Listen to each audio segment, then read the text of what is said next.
मतलब ऐसा वो डिस्कशन था कि सर वो एग्जाम्पल का सृष्टि ने बोला था, वो एग्जाम्पल का मैंने वो बहुत प्लान किया, लेकिन मेरे को थोड़ा सा इंटीग्रेशन इशू होगा, तो अपन उसका एक अलग से फॉर्मेट कर लेंगे जो मैंने आपको बताया। तो I will just update with the date, तो जिसमें एक दिन मतलब मैं बाद में जब अपने लेक्चर हो जाए और थोड़ा गैप हो जाए उसके बाद एक पर्टिकुलर सेशन ले लेंगे, ओके, जिसके अंदर सारा परमुटेशन कॉम्बिनेशन रिवीजन करके एक फास्ट ट्रैक जैसा बोलते हैं अपन, फास्ट ट्रैक वाला कॉन्सेप्ट वो कवर कर लेंगे मालिक। ओके, तो ये कॉन्सेप्ट कवर कर लेंगे once this is done. Okay, so right now we are discussing with the revision of chapter 3। Chapter 3 का रिवीजन का कॉन्सेप्ट देखिए मालिक। तो चैप्टर 3 में अपन ने क्या क्या किया हुआ है मालिक? चैप्टर 3 में अपने को टोटल ये 3 चीजें करनी है। पहला अपॉइंटमेंट, दूसरा रेम्युनरेशन और तीसरा अदर्स। अपॉइंटमेंट के अंदर सेक्शन 196, 203 एंड 205 आपको याद रखने होंगे। टू रेम्युनरेशन के अंदर सेक्शन 200 या 197 और शेड्यूल 5, और अदर्स के अंदर 199, 198, 201, 202 एंड 204। सर अगर आपको सेक्शन ऐसे याद नहीं रहते तो सीधा का सीधा सेक्शन फ्लैट याद रखिए 196 से लेकर 205 तक, 196, 205 इस तरह से सेक्शन याद रखिए, अगर आपको ऐसे चार्ट में याद नहीं रहता। इसलिए मैंने आपको बताया था ये चार्ट लास्ट में बनाता हूं, इसलिए चैप्टर 3 का कॉन्सेप्ट ऐसा होता है। तो स्टार्ट करते हैं। सबसे पहले अपने डेफिनेशन पढ़ा, डेफिनेशन मेरे को मैटर नहीं है, मेनली चालू होता है 196 सबसेक्शन 1 से। 196 सबसेक्शन 1 क्या बोलता है? एमडी और मैनेजर आप एक टाइम पे नहीं रख सकते, साइमल्टेनियसली नहीं रख सकते, ठीक है मालिक। 196 सबसेक्शन 2 क्या बोलता है? टेन्योर। टेन्योर 2 पॉइंट के ऊपर बात किया है। पहली बार अगर आपको एमडी, मैनेजर, डब्ल्यूटीडी को अपॉइंट करना है तो आपका टेन्योर जो होगा वो मैक्सिमम 5 ईयर्स हो सकता है, 5 ईयर्स के ऊपर नहीं हो सकता। और आपको जब उसको रीअपॉइंट करना है तो reappointment shall not be made earlier than 1 year before the expiry of the term, यानी उसका जब एक्सपायरी ऑफ टर्म आएगा उसके 1 साल पहले तक, ओके, 1 साल पहले तक वो टाइम पे अपन रीअपॉइंट कर सकते हैं, उसके पहले अपन रीअपॉइंटमेंट नहीं कर सकते मालिक। मेरे ख्याल से 196(2) क्लियर है। 196(3) क्या बोलता है? 196(3) बोलता है disqualification of MD, whole time director, manager. मैंने आपको बताया ये disqualification as well as vacation जैसा वर्क करेगा। तो इसके अंदर अपन ने 4 डिस्क्वालिफिकेशन पढ़े।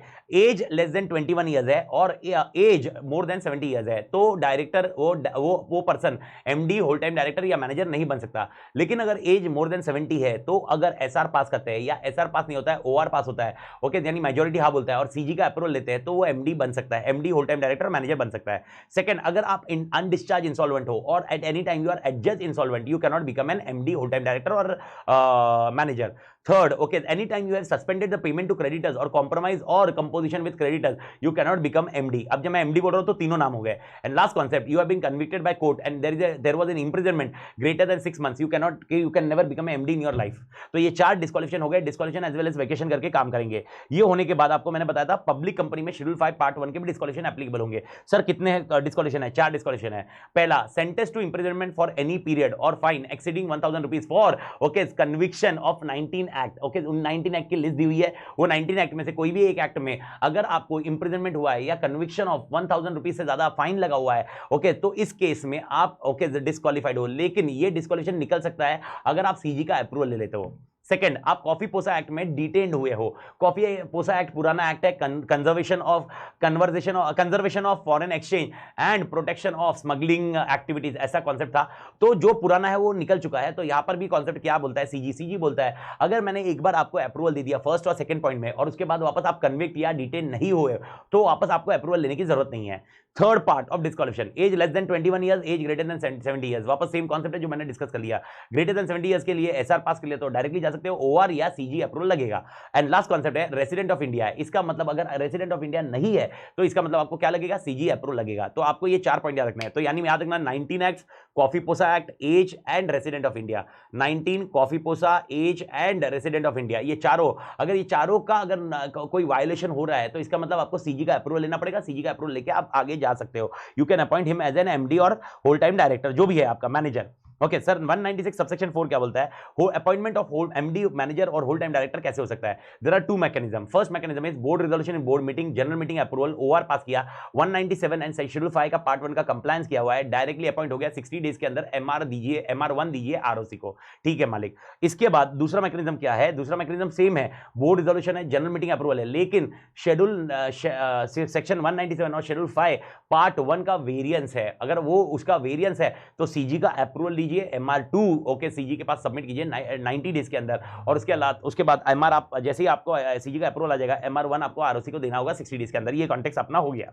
ये होने के बाद 196 सबसेक्शन 5, ये मैंने आपको बताया था कि अगर ऐसा हुआ बोर्ड ने अपॉइंट कर लिया ये एमडी है लेकिन जनरल मीटिंग में उसका अप्रूवल नहीं हुआ, तो इसके बीच में जो गैप आया है, बोर्ड मीटिंग रेजोल्यूशन और जनरल मीटिंग का अप्रूवल, इन दोनों के बीच में जो गैप है, the gap, okay, whatever act done by MD during that period will be valid and validity is given by 196 subsection 5।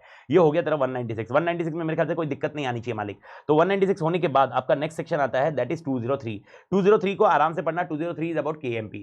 203 क्या बोलता है? एप्लीकेबिलिटी एंड किसको किसको अपॉइंटमेंट करना है। तो अपॉइंटमेंट ऑफ KMP में आपको 3 नाम याद रखना है। पहला MD, CEO, मैनेजर और whole time director, any one of them. Second point है CS और तीसरा पॉइंट है CFO। ये 3 चीजें, ये 3 नाम आपको ध्यान देना है। उसके बाद ये किसको अपॉइंट करना है? एवरी लिस्टेड कंपनी और एवरी अनलिस्टेड पब्लिक कंपनी जिनका पेड शेयर कैपिटल 10 करोड़ से ज्यादा है, इनको KMP अपॉइंट करना कंपलसरी है। और उसके अलावा और एक बोला है, अगर प्राइवेट कंपनी है जिसका पेड शेयर कैपिटल 10 करोड़ से ज्यादा है या इक्वल टू 10 करोड़ है, उनको होल टाइम CS रखना पड़ेगा एज ए KMP। ओके, ये होने के बाद एक कॉन्सेप्ट हुआ सर, इसका प्रोवाइजर सबसे इंपॉर्टेंट था। अगर यहां पर इंडिविजुअल एक जगह अगर चेयरमैन MD है तो वो चेयरमैन नहीं बन सकता, ये डिस्कशन किया हुआ था। तो chairman and MD cannot be one person, लेकिन इसके एक्सेप्शन है। एक्सेप्शन ये है, अगर AOA स्पेसिफाई करता है and company does not carry multiple business, तो वो MD और CEO साथ में बन सकता है, चेयरमैन साथ में बन सकता है, CEO नहीं, चेयरमैन एंड MD साथ में बन सकता है। लेकिन अगर कंपनी मल्टीपल बिजनेस कैरी करती है तो उसमें भी एग्जम्पशन दिया है, if company is carrying multiple business and उसमें कंडीशन क्या है, अगर उनका paid up share capital 100 crore से ज्यादा है एंड टर्नओवर 1000 करोड़ से ज्यादा है and you have a separate CEO for each business, then your MD and chairman can be together, one person all together. तो एक आपका MD और चेयरमैन हो सकता है अगर मल्टीपल बिजनेस है। तो मल्टीपल बिजनेस नहीं है तो आपको कुछ करने की जरूरत नहीं है, मल्टीपल बिजनेस है तो आपको एक कंडीशन फॉलो करनी पड़ेगी ताकि आपका MD और चेयरमैन एक बन सकता है। इसके बाद और एक आया था सबसेक्शन 2 का, 203 सबसेक्शन 2, जिसके अंदर बोला हुआ है कि अगर यहां पर अपॉइंटमेंट ऑफ KMP किया जा रहा है तो बोर्ड मीटिंग का रिजोल्यूशन होना चाहिए जिसमें terms, condition and remuneration okay किए जाएंगे। ये होने के बाद आपको और एक पॉइंट दिया था कि अगर आप होल टाइम KMP हो किसी एक कंपनी में, you can not become a KMP in any other company, यानी you can hold a position of KMP only in one company, okay, and you can not hold a position of KMP in any other company except subsidiary company. इसका मतलब क्या, subsidiary, मेरी subsidiary में मैं क्या KMP बन सकता हूं? आंसर इज यस, ये डिस्कशन किया हुआ है। लेकिन okay, it does not disentitle me to become a director in any other company, but permission of board is required because I am into whole time employment. ये होने के बाद आपको ये भी बोला हुआ है कि अगर आप MD और मैनेजर कोई दूसरी कंपनी में हो और दूसरी कंपनी में और मतलब ये कंपनी में आप MD बनना चाहते हो, इस केस में इस कंपनी में ओके, ऑल डायरेक्टर के कंसेंट जरूरी है। एंड व्हेन आई से ऑल डायरेक्टर, यूनानिमस के साथ में मैंने आपको समझा था, ऑल डायरेक्टर कंसेंट मतलब सबके सब हाँ होने चाहिए। इसमें कोई 2 जन ने वोट नहीं किया तो ये चलेगा नहीं। यहां पर 10 जन है तो 10 के 10 ने वोटिंग करनी चाहिए और तब जाके बोर्ड रिजोल्यूशन पास होगा। This is how 203 comes into picture. 203 होने के बाद मैंने 205 पढ़ाया जिसके अंदर फंक्शंस ऑफ CS बताया। मैंने आपको ये फंक्शंस ऑफ CS बताया, ये 5 आंसर है, ये रटने वाला आंसर है, जिसमें बोर्ड को रिपोर्ट करेगा कंप्लायंस के बारे में, एंश्योर करेगा कंपनी के कंप्लायंस विद सेक्रेटरियल स्टैंडर्ड, उसके बाद प्रोवाइड करेगा डायरेक्टर्स को भाई गाइडेंस देगा, ड्यूटीज एंड रिस्पांसिबिलिटी क्या है, उसके बाद मीटिंग के लिए फैसिलिटेट करेगा, उसके बाद अप्रूवल्स जो लेना है वो रिक्वायरमेंट है वो बताएगा, ओके, रेगुलेटर के सामने जाके रिप्रेजेंट करेगा कि कंपनी के बिहाफ पे मैं हूं, okay, it will assist the board in conducting affairs of the company, it will assist the board in conducting मतलब गवर्नेंस को ध्यान में रखने के लिए। लेकिन आपको एक चीज मैंने क्लियर कर बताई थी, इसकी वजह से it will not affect the functions of board, MD, chairman, manager, whole time director. ऐसा नहीं होगा कि ये लोग बोलेंगे अरे वो काम कर रहा है तो काम हो ही जा रहा है। ये डिस्कशन अपन ने किया हुआ है। ये होने के बाद अपन ने सेक्शन 200 डिस्कस किया था जिसके अंदर अपन ने ये बात की थी कि सर क्या company okay loss making company है तो क्या वो आप रेम्युनरेशन दे सकती है? Answer is yes. लेकिन जब कंपनी अगर लॉस मेकिंग कंपनी है, रेम्युनरेशन दे रही है तो ये फैक्टर ध्यान में रखने चाहिए। सर कौन से factor? Financial position of the company, remuneration of commission drawn in other capacity, यानी प्रोफेशनल कैपेसिटी के हिसाब से मिल रहा है क्या। Third, remuneration drawn by him in any other company, professional and experience qualification and any other matter prescribe, जिसके अंदर financial and operating performance of company, relationship between okay जो भी रोल होगा उसका, जो रेम्युनरेशन होगा उसका परफॉर्मेंस होगा उसके साथ में, okay, proportional to other employee, दूसरे एम्प्लॉय के साथ में कितना दिया जा रहा है, रिकमेंडेशन मतलब जो भी आपके रेम्युनरेशन पॉलिसी होगी जो डायरेक्टर और एम्प्लॉयज के लिए कैसी है वो बताना होगा, और सिक्योरिटीज और सब कुछ दिया हुआ है क्या। ये कब काम आता है? मैं वापस बता रहा हूं, ये कब काम आता है? जब आपकी कंपनी लॉस मेकिंग कंपनी है। अगर ये प्रॉफिट मेकिंग कंपनी है तो ये फैक्टर्स डिस्कस नहीं करने हैं। तो 200 should be discussed only when the company is having a loss making company और it is an instructive nature. And when I say loss making company मतलब नो प्रॉफिट्स और इनएडिक्वेट प्रॉफिट्स। इनएडिक्वेट प्रॉफिट्स क्या होता है मैंने आपको ऑलरेडी समझा दिया है। ये होने के बाद आपका 197 आता है। 197(1) क्या बोलता है? आपको लिमिट दी गई है। मेरे ख्याल से ये लिमिट में तो किसी को दिक्कत नहीं आनी चाहिए। लिमिट क्या है मालिक? ओके 11%, 5%, ओके 10%, उसके बाद 1%, 3%। क्या ये लिमिट से मैं ज्यादा दे सकता हूं? Answer is yes. अगर लिमिट से ज्यादा देना है तो आपको क्या पास करना पड़ेगा? SR पास करना पड़ेगा। इसके कंसेप्ट मैंने बता दिए कि 11% कैसा है, 5% कैसा है, 10% कैसा है, 1% कैसा है, 3% कैसा है। इसके परमिशन कॉम्बिनेशन अपने लिखे हुए हैं। ये एग्जांपल्स आपने बहुत अच्छे से रखने चाहिए मालिक, क्योंकि एग्जांपल से ही आपको समझेगा कैसे वर्क करना है। और ये होते वक्त मैंने आपको और एक चीज बताई थी, ये जो अबाउट चार्ट है ये एप्लीकेबल टू पब्लिक कंपनी है, यानी प्राइवेट कंपनी के लिए कॉन्सेप्ट एप्लीकेबल नहीं है। प्राइवेट कंपनी जो रिम्यूनरेशन देना चाहती है दे सकती है। सेकंड, अगर आपने डिफॉल्ट किया हुआ है किसमें, बैंक में, PFI में या नॉन कन्वर्टेबल डिवेंचर होल्डर या अदर सिक्योर्ड क्रेडिटर्स में, अगर आपने डिफॉल्ट किया है तो आपको प्रायर अप्रूवल लेना पड़ेगा। लेकिन ये प्रायर अप्रूवल की जरूरत कब पड़ेगी? जब आपको रिम्यूनरेशन एक्सीड में देना है। अगर आप लिमिट में दे रहे हो तो ये लेने की जरूरत नहीं है। And last concept, the amount limit में सिटिंग फीस इंक्लूडेड नहीं है। ओके, ये कॉन्सेप्ट खत्म हुआ। ये होने के बाद अपन गए थे मेन पॉइंट में, that is called schedule 5। Schedule 5 का मैंने आपको कॉन्सेप्ट समझाया। पार्ट 1 डिस्क्वालिफिकेशन है, पार्ट 2 आपके लिए पूरा section 1, section 2, section 3, section 4, section 5 है, एंड पार्ट 3 वाला सर्टिफिकेशन है जो ऑडिटर और सीएस, जो प्रैक्टिसिंग सीएस होगा वो देगा कि शेड्यूल 5 का कंप्लायंस किया है कि नहीं। तो अभी अपन पार्ट 2 को बात करते हैं, रेम्युनरेशन का। पार्ट 2 में आपका सेक्शन, पार्ट 2 में जो सेक्शन 1 है, सेक्शन 1 क्या बोलता है, अगर प्रॉफिट रहा तो 197 के हिसाब से दो। सेक्शन 2 क्या बोलता है, अगर प्रॉफिट नहीं रहा, लॉस रहा या इनएडिक्वेट प्रॉफिट रहा तो आपका रेम्युनरेशन कैसे होगा। तो आपको 3 लिमिट ध्यान में रखनी है, लिमिट ए, लिमिट बी, लिमिट सी। लिमिट ए में क्या बोला हुआ है, इफेक्टिव कैपिटल कितना है, इफेक्टिव कैपिटल नेगेटिव है, लेस देन 5 करोड़ है। ओके, और दूसरा 5 करोड़ से 100 करोड़ है, 100 करोड़ से 250 करोड़ है, एंड मोर देन 250 करोड़ है। तो अब क्वेश्चन है, लेस देन ये जो टर्मिनोलॉजी इफेक्टिव कैपिटल, उसमें अपन रेम्युनरेशन कितना दे सकते हैं, 60 lakh, 84 lakh, 120 lakh and 120 plus 0.01% of effective capital more than 250 crore. ये आपको ध्यान में रखना है। ये आप रेम्युनरेशन दे सकते हो, minimum remuneration by passing an OR. अगर इसके ऊपर देना है तो आपको एसआर लगेगा, ये अपन को लिमिट सी में लिखा हुआ है। और इसके अलावा अदर डायरेक्टर को भी अभी रेम्युनरेशन दे सकते हैं, अदर डायरेक्टर को भी लॉस मेकिंग में दे सकते हैं, जिसका रेम्युनरेशन है 12 lakh, 17 lakh, 24 lakh and 24 plus percentage है। ये होने के बाद लिमिट बी में आपने क्या डिस्कस किया था, आपको लिमिट ए का जो मैनेजरल रेम्युनरेशन देना है, मैनेजरल पर्सन को रेम्युनरेशन देना है वो आप दे सकते हो, लेकिन कंडीशन है, पहली कंडीशन है, he is not having any interest in capital of company holding and subsidiary directly और इनडायरेक्टली, बट 0.5% चलेगा जो कि ईसॉप जैसा होता है। दूसरा, he should not have a direct और इनडायरेक्ट इंटरेस्ट और related to promoter director of company holding subsidiary in past 2 years. इसका कॉन्सेप्ट मैंने बताया। और last point, graduate level experience होना चाहिए। और ये क्या कॉन्सेप्ट है मालिक, आपको याद है मालिक, लिमिट ए दे सकते हैं लेकिन लिमिट बी को ध्यान में रखिए, और लिमिट ए और लिमिट बी का दे सकते हैं आप, लिमिट सी को ध्यान में रखिए। और लिमिट सी का कॉन्सेप्ट क्या था, एनआरसी और बोर्ड का अप्रूवल चाहिए, approval of bank, PFI, non convertible debenture holder, other secured creditor चाहिए अगर डिफॉल्ट हुआ है तो, एंड ओआर और ऐसा चाहिए एज द केस में भी। यानी अगर आप लिमिट में दे रहे हो तो ओआर पास करिए, लिमिट के ऊपर दे रहे हो तो एसआर पास करिए। ये कॉन्सेप्ट खत्म हो गया। ये होने के बाद मैंने आपको बताया था सेक्शन 1 गया अपना, सेक्शन 2 गया, सेक्शन 3 स्पेशल सर्कमस्टेंसेस है। स्पेशल सर्कमस्टेंसेस क्या थे, 4 पॉइंट थे। अगर कोई दूसरी कंपनी एमडी को पेमेंट कर रही है चलेगा, अगर न्यूली इनकॉर्पोरेट कंपनी है 7 साल तक पेमेंट आप करो, कोई प्रॉब्लम नहीं है। अगर सिक यूनिट है तो 5 साल के लिए पेमेंट करो, बीएफआईआर डिसाइड करेगा, लेकिन बीएफआईआर जब अमाउंट डिसाइड करेगा और अगर वो लिमिट ए के से ज्यादा होगी, सेक्शन 2 की लिमिट ए से ज्यादा होगी, तो उस केस में यहां पर बीएफआईआर को एंश्योर करना होगा वो एमडी किसी और कंपनी में काम नहीं कर रहा है। एंड लास्ट पॉइंट, अगर आईबीसी में गया हुआ है तो रिजोल्यूशन प्लान हाँ हो गया है, ट्रिब्यूनल ने हाँ किया हुआ है, resolution plan is approved by tribunal, in this case for 5 years you can pay any amount. This is your section 3. Section 4 क्या बोलता है, सेक्शन 4 बोलता है अगर मैनेजरल पर्सन को परक्विजिट दिया जा रहा है तो वो सेक्शन 2 और सेक्शन 3 में इंक्लूड नहीं करना चाहिए। सर कौन से पॉइंट में, okay, provident fund, superannuation fund, annuity fund, gratuity payable ये नहीं आना चाहिए, एंड लीव एनकैशमेंट। और अगर आपके नॉन रेसिडेंट डायरेक्टर है तो उसमें चिल्ड्रन अलाउंस नहीं आना चाहिए, बाकी आगे holiday passage allowance and leave encashment ऊपर के हिसाब से कवर हो जाता है। ये होने के बाद आपका सेक्शन 5 था, और सेक्शन 5 और शेड्यूल 5 क्या बोलता है, जो एमडी है, अगर एक एमडी 2 कंपनी में काम करता है तो उसको जो मैक्सिमम रेम्युनरेशन मिलना चाहिए वो दोनों में से जिसमें भी सबसे ज्यादा होगा that will be a total limit, उससे ज्यादा उसको नहीं मिलना चाहिए। ये शेड्यूल 5 का कॉन्सेप्ट है। लेकिन याद रखना, वापस मैं बोल दूं, Schedule 5 is applicable to which class of company? It is applicable to public company. Okay, public company only. Public company only. ये आप ध्यान रखिए. Okay, public company only. और ये कॉन्सेप्ट आपको Schedule 5 में ध्यान रखना होगा.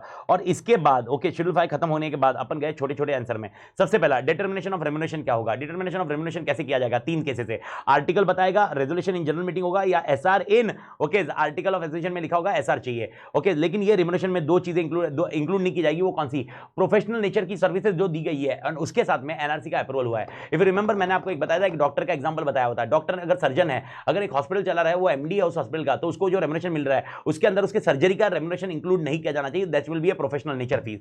इसके अलावा सिटिंग फीस के कॉन्सेप्ट है. Sir who will decide the sitting fees? Okay, board of director will decide. Maximum 1 lakh है. ओके, एंड अगर sitting fees independent director woman director को दे रहे हैं तो वो कम नहीं देना चाहिए दूसरे डायरेक्टर के कंपैरिजन में. Okay, sitting fees will be other than commission and scale of sitting fees में डिफर. लेकिन आपको ध्यान रखना है, स्केल ऑफ सिटिंग फीस अगर डिफर हो रहा है तो किसको कम नहीं मिलना चाहिए? आईडी एंड वुमन डायरेक्टर को मिलना नहीं चाहिए, कम नहीं मिलना चाहिए. ओके, उनको ज्यादा मिल सकता है, दूसरे डायरेक्टर को कम मिल सकता है, चलेगा, लेकिन आईडी एंड वुमन डायरेक्टर को at par, minimum at par मिलना जरूरी है. ये आपकी सिटिंग फीस का कॉन्सेप्ट हो गया. उसके बाद मोड ऑफ पेमेंट कैसा होगा ये मैंने आपको कल समझाया. मंथली हो सकता है, परसेंटेज ऑफ नेट प्रॉफिट हो सकता है, कॉम्बिनेशन हो सकता है, कोई प्रॉब्लम नहीं है. सर 197.99 क्या बोलता है, 9 और 10 क्या बोलता है? सर यार आप मंथली पैसे दे रहे हो तो ऐसा हो सकता है ही में withdraw more money okay in anticipation, और बाद में मालूम पड़ता है प्रॉफिट्स कम हुआ है, तो इस केस में अमाउंट को रिफंड करना पड़ेगा. जो एक्सेस अमाउंट आपको मिला हुआ है वो रिफंड करना पड़ेगा. कितने साल में? Sir with in 2 years or less time as decided by company. Okay, जब तक वो अमाउंट आपके पास एज ए ट्रस्टी होगा, till that particular point the amount you will be keeping as a trustee with you. ये concept आपको ध्यान रखना है. Sir can we do the waiver? Answer is yes. You need to pass a SR within the 2 years from the date it become refundable. Okay, याद रखना अगर आपने default किया हुआ है तो prior approval of okay bank, PFI, non convertible debenture holder and other secured creditors लगेगा. ये कॉन्सेप्ट हो जाता है with respect to okay with respect to your excess remuneration withdrawn. Okay, आपने एक्सेस विड्रॉ कर लिया है. उसके बाद आपके लिए आता है बोर्ड रिपोर्ट के अंदर डिस्क्लोजर है. ये तो 5 आंसर है, ये तो मैंने आपको बताया प्रोसीजर आंसर है. लिस्टेड कंपनी में आपको ratio of remuneration of each director to median employees remuneration बताना होगा. यानी आपको ये बताना होगा कि भाई डायरेक्टर का रेशियो क्या है, उनमें percentage of increase of remuneration क्या है, दूसरे एम्प्लॉय के परसेंटेज ऑफ इंक्रीज में क्या है, परमानेंट एम्प्लॉय कितने हैं, एंड जस्टिफिकेशन देना पड़ेगा. अगर परसेंटेज ऑफ डायरेक्टर रेम्युनरेशन ज्यादा है compare to percentage of remuneration of employee, ये जस्टिफिकेशन देना पड़ेगा. और एम्प्लॉय के केस में डिस्क्लोजर देना पड़ेगा आपको टॉप 10 एम्प्लॉइज के. सर टॉप 10 एम्प्लॉइज के किसके? ओके, जिनका सैलरी 1.02 करोड़ पर एनम से ज्यादा है, या अगर वो मंथली बेसिस पे एम्प्लॉयड किए हुए हैं, कुछ मंथली काम किया हुआ है तो 8,50,000 पर मंथ के हिसाब से. एंड अगर कोई एम्प्लॉय है ओके जो एम्प्लॉय किया हुआ है through out the financial year और जिसकी सैलरी मैनेजर या मैनेजिंग डायरेक्टर या होल टाइम डायरेक्टर से ज्यादा है, एंड अगर वो 2% of paid up share capital hold करता है कंपनी में along with his wife and dependent children, तो उसका भी डिस्क्लोजर आपको यहां पर लगेगा बोर्ड रिपोर्ट में. ये डिस्क्लोजर की बात हुई थी. इसके अलावा ये सबसे इंपॉर्टेंट पॉइंट था, अगर आपको याद होगा तो insurance premium is paid for indemnification. Sir include करे कि नहीं करे? Answer is no. लेकिन अगर डायरेक्टर रिस्पॉन्सिबल होता है और बाद में मालूम पड़ता है कि भाई इंश्योरेंस प्रीमियम लायबिलिटी आ गई है और इंश्योरेंस कंपनी अपने को पे करी है, तो उसके बाद अगर लायबिलिटी आने के बाद यानी पर्सन इज प्रूवन गिल्टी, यानी मालूम पड़ा यार उसकी वजह से ही पेनल्टी कंपनी को आई है, तो इंश्योरेंस प्रीमियम उसके अमाउंट में ऐड किया जाएगा. ये होने के बाद आपको और एक कॉन्सेप्ट है जो मैंने आपको बताया था, अगर आपको होल्डिंग से कुछ मिल रहा है तो क्या सब्सिडी से ले सकते हो? Answer is yes. He will not be disqualified to take any remuneration from subsidy और होल्डिंग. ये कॉन्सेप्ट अपन ने डिस्कस कर लिया था, लेकिन इसमें मैंने आपको कंटेंट बताया था. This need to be taken care with schedule 5 के साथ कंपैरिजन करना है. मैंने बताया था यहां पर होल्डिंग में वो डायरेक्टर और सब्सिडी में एमडी है. अगर दोनों कंपनी में एमडी होता तो आपको शेड्यूल 5 का ध्यान में रखना होता. मेरे ख्याल से ये एग्जांपल आपको याद होगा. ये एग्जांपल के कंटेक्स्ट में मैंने आपको बताया हुआ है. ये होने के बाद अगर आपने नॉन कंप्लायंस ऑफ सेक्शन 197 किया तो कंपनी को 5 लाख और जो भी पर्सन कर रहा होगा उसको 1 लाख. एंड उसके साथ में यहां पर ऑडिटर रिपोर्ट में मेंशन किया जाएगा कि कोई मैनेजर रेम्युनरेशन एक्सेस में दिया गया है क्या. ये हो गया 197 एंड शेड्यूल 5. ये होने के बाद अपनी कहानी गई 199 में. सर ये क्या कॉन्सेप्ट है? ये कॉन्सेप्ट है रीइंस्टेटमेंट ऑफ फाइनेंशियल स्टेटमेंट. क्या फाइनेंशियल स्टेटमेंट को रीइंस्टेट किया जाता है? Answer is yes. और उस केस में अपने को मालूम पड़ा है कि मैनेजर रेम्युनरेशन को रिकवरी करनी पड़ेगी. तो जो भी पास्ट या present managing director, whole time director, manager, CEO होगा उससे हम रिकवरी करेंगे इंक्लूडिंग स्टॉक ऑप्शन. और यहां पर सबसे इंपॉर्टेंट पॉइंट मैंने आपको बताया था, recovery of remuneration does not make it impact कि अब वो कोई दूसरे सेक्शन के अंदर गिल्टी नहीं पाया जाएगा. ये थी रिकवरी ऑफ रेम्युनरेशन. याद रखना इसमें वेवर या आपको 2 इयर्स का कॉन्सेप्ट नहीं रखना है. 2 इयर्स या वेवर का कॉन्सेप्ट कब रखना है? जब आपने पैसे विड्रॉ किए थे इन एंटीसिपेशन. यहां पर तुमने फाइनेंशियल स्टेटमेंट को रीइंस्टेट किया. पुराने फाइनेंशियल स्टेटमेंट थे जिसके अंदर 100 करोड़ बताया, बाद में हमने 2 साल के बाद उसको रीइंस्टेट किया और मालूम पड़ा 50 करोड़ ही है. ओके, क्योंकि आपने फ्रॉड किया था इसलिए ये रीइंस्टेटमेंट हुआ है. तो 199 के कॉन्सेप्ट में ये है. 201 का कॉन्सेप्ट इजी है, जहां पर अगर सीजी का अप्रूवल लगता है तो आपको प्रोसीजर क्या फॉलो करना है. तो पहला प्रोसीजर अपन ने ऑलरेडी डिस्कस कर लिया है. MR2 चाहिए, 90 डेज में फाइल करना है, फीस देनी है. लेकिन ये एप्लीकेशन देने के पहले आपको जनरल नोटिस टू मेंबर देना पड़ेगा. Both general notice to member देना पड़ेगा before giving application to CG. Before giving application to CG general notice to member देना पड़ेगा. लेकिन ये नोटिस के साथ में आपको न्यूज़पेपर में देना पड़ेगा प्रिंसिपल लैंग्वेज. ओके, जो प्रिंसिपल लैंग्वेज होगा, जो प्रिंसिपल लैंग्वेज होगा उस केस में देना पड़ेगा और इंग्लिश न्यूज़पेपर में देना पड़ेगा. एंड ये न्यूज़पेपर में आपको नोटिस भी अटैच करनी पड़ेगी. ये कॉन्सेप्ट हो गया आपको 201. इसके बाद आता है 202. यहां पर सबसे इंपॉर्टेंट पॉइंट है, क्या एमडी को कंपनसेशन मिल सकता है? Answer is yes. Again I am telling you 202 I am discussing only for MD, whole time director and manager. इसमें क्या क्या पॉइंट है? सबसे पहला 6 केसेस है जिसमें कंपनसेशन नहीं मिलेगा. पहले 3 पॉइंट एकदम आराम से याद रखिए. रिजाइन किया, वेकेट किया. पहला पॉइंट, रिजाइन कब किया उसने? अमालगमेशन मर्जर हुए और उसमें न्यू कंपनी में उसको एमडी बनाया गया, लेकिन उसको नहीं बना था इसलिए उसने रिजाइन किया. दूसरा, उसने रिजाइन कोई और कारण से किया. एंड तीसरा, वो वेकेट हुआ, उसको कंपनसेशन नहीं मिलेगा. और नेक्स्ट 3 पॉइंट, ओके, उसकी वजह से वाइंडिंग अप हुआ है, उसने कोई फ्रॉड किया है, गिल्टी ऑफ फ्रॉड पाया गया है. एंड थर्ड पॉइंट, उसने कोई एक्ट इंस्टिगेट किया हुआ है जिसकी वजह से उसको निकाला गया है. जैसे मैंने बोला था मीटिंग में थप्पड़ मार दिया. ओके, 6 पॉइंट आपको याद होने चाहिए. 6 पॉइंट के केसेस में कंपनसेशन नहीं मिलेगा. दूसरे केसेस में कंपनसेशन मिलेगा. Answer is yes. कंपनसेशन क्या होगा? पीरियड का बात करते हैं. पीरियड 3 ईयर का होगा and remaining period of service which ever is lower, जो भी कम टाइम लगा. जैसे मैंने आपको बताया था 5 साल के लिए अपॉइंट किया गया, 1 साल में निकाल दिया, 4 साल बचे. 4 साल और 3 साल किस में मिलेगा? 3 साल. 5 साल के लिए अपॉइंट किया गया था, 5 इयर्स के लिए अपॉइंट किया गया था, 3 इयर्स के बाद उसको निकाल दिया गया है. कितना बचा है? 2 इयर्स. 2 इयर्स और 3 इयर्स, 2 इयर्स. ये कंटेक्स्ट होगा विच एवर इज लेस. ये आपको ध्यान रखना होगा. और अमाउंट ऑफ रेम्युनरेशन मैंने आपको बताया, एवरेज रेम्युनरेशन कैलकुलेट किया जाएगा. सर एवरेज रेम्युनरेशन कितने कब का कैलकुलेट किया जाएगा? 3 इयर्स, पिछले 3 साल का कैलकुलेट किया जाएगा. पिछले 3 साल में आपको एवरेज रेम्युनरेशन क्या मिला है वो कैलकुलेट किया जाएगा और उसके बेसिस पे आपको रेम्युनरेशन मिलेगा.